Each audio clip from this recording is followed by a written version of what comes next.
iki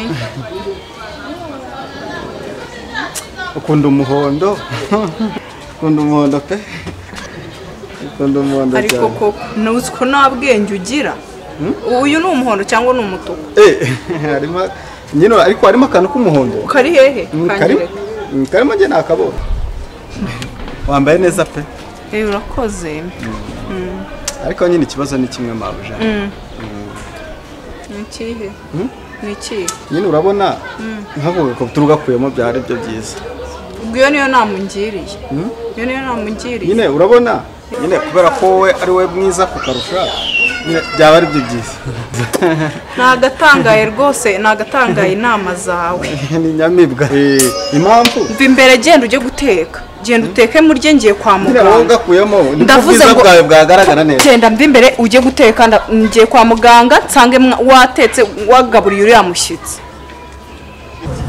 biteze ni sawa meze neza cyane nkumbuye nanjye nuko shera rero nari nkwamagaye ngo tuganire ntabwo dufite igihe kinini nuko nagira ngo nyine cyambere nari nkumbuye nkuko bisanzwe nyuma bizi ko murankumbura cyaka nyine naturinda kukubazaho tw'ingenzi tubazo dutoya tw'amatsiko yego nta kibazo urabizi ubushize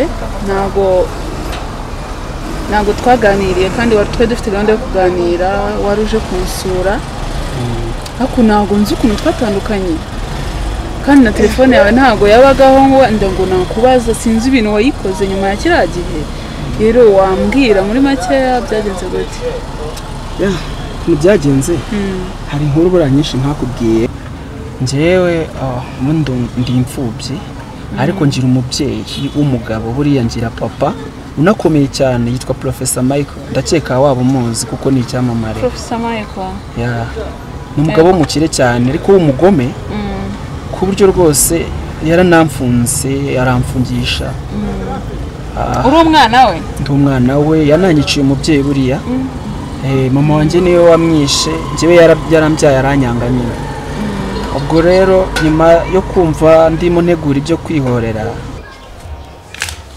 wewe Juma wanjye gera usiwe mamagara ako ntabwo ubundi mumbaza ikintu ngweno hano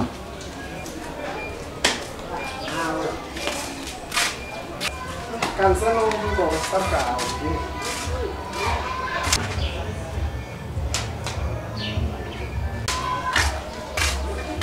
wane bishese genda uzanira ndobo hano zanira ndobo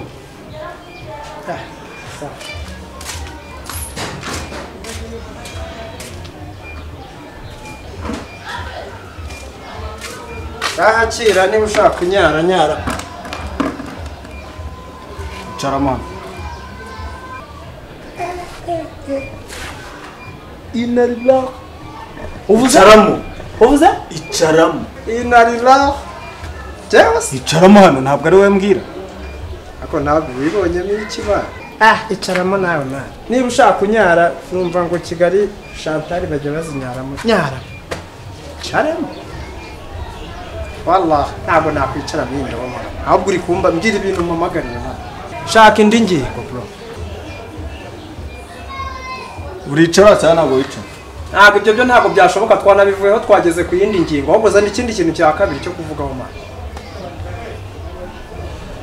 uri mu bikize urashaka kuba ko wambaye iroza utari wakwicaye ntabwo wari umutuku wambaye ngo urabe umukoro de face man byibuze yaho hari n'umutuku wambaye none wambaye iroza ry'abanyururu ubwo se uri kwigira ibikene kadagira ngo ndebe nimba ugira ubwoba cesha make rero none se man igira hino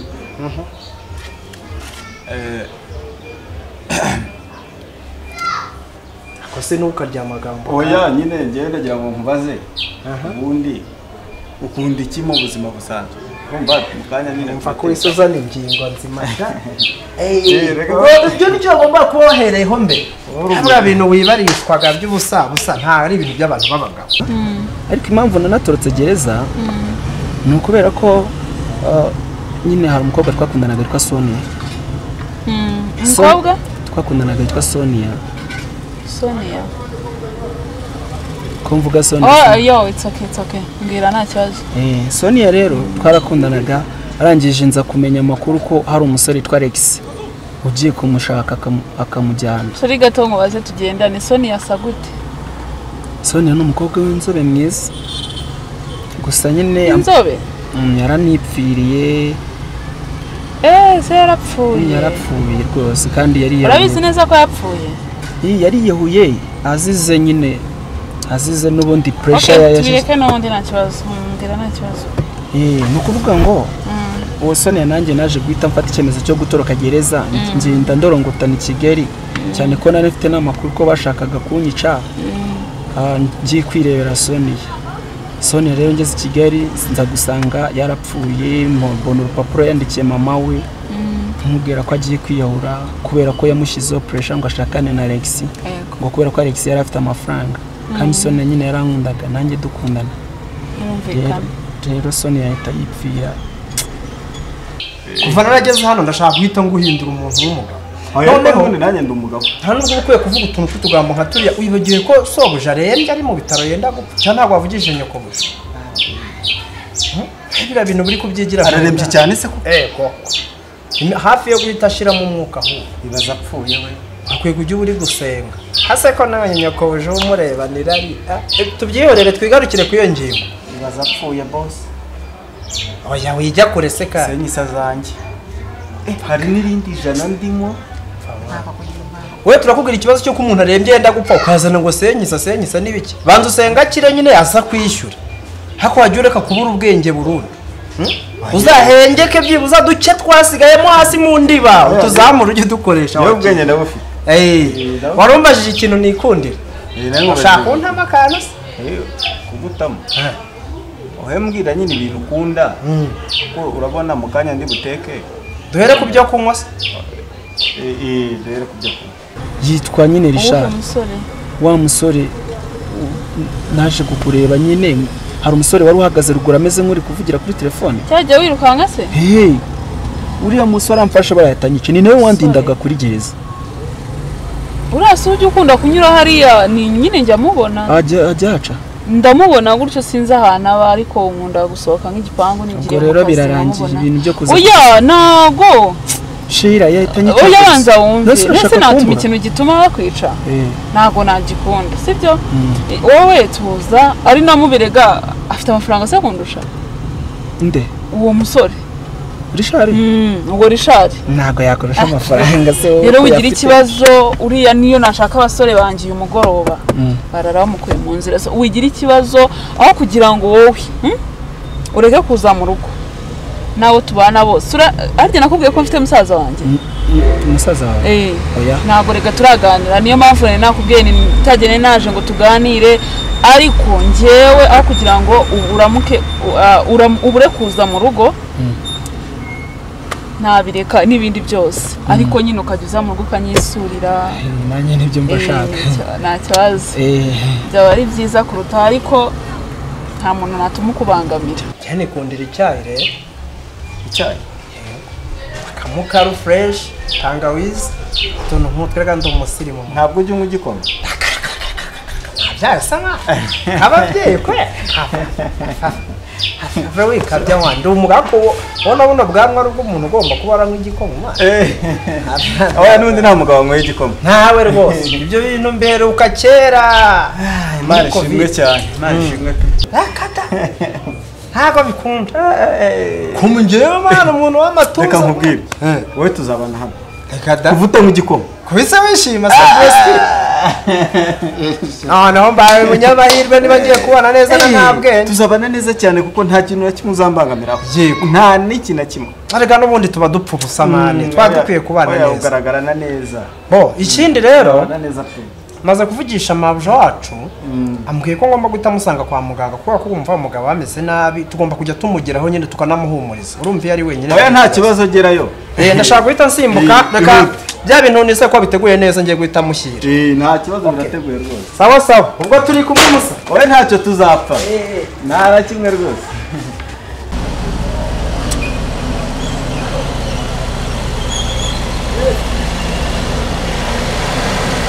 Umuntu uri gutekereza cyane. Oya. Cya wahuye n'ibigeragezo byinshi wanjye natekerezagaho. Nakubona nanze kukwizera. birashoboka reka twigendere nta kibazo ya tugendere twigendere ko ndimo kubona n'amasaha yagiye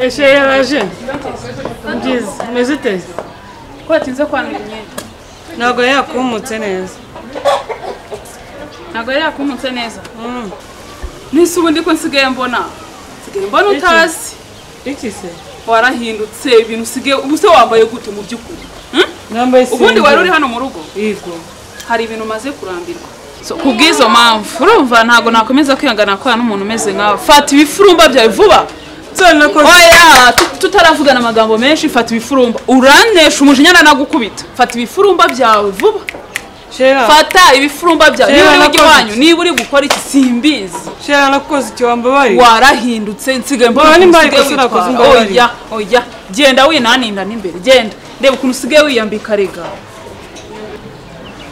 akuse ubundi kukimwohereje mu nzu wenyine ko nzi ko yazanye akenda kamwe ubu ntiyantwarira utunura kamurikira oya ntabwo urageze birandeba shaho genda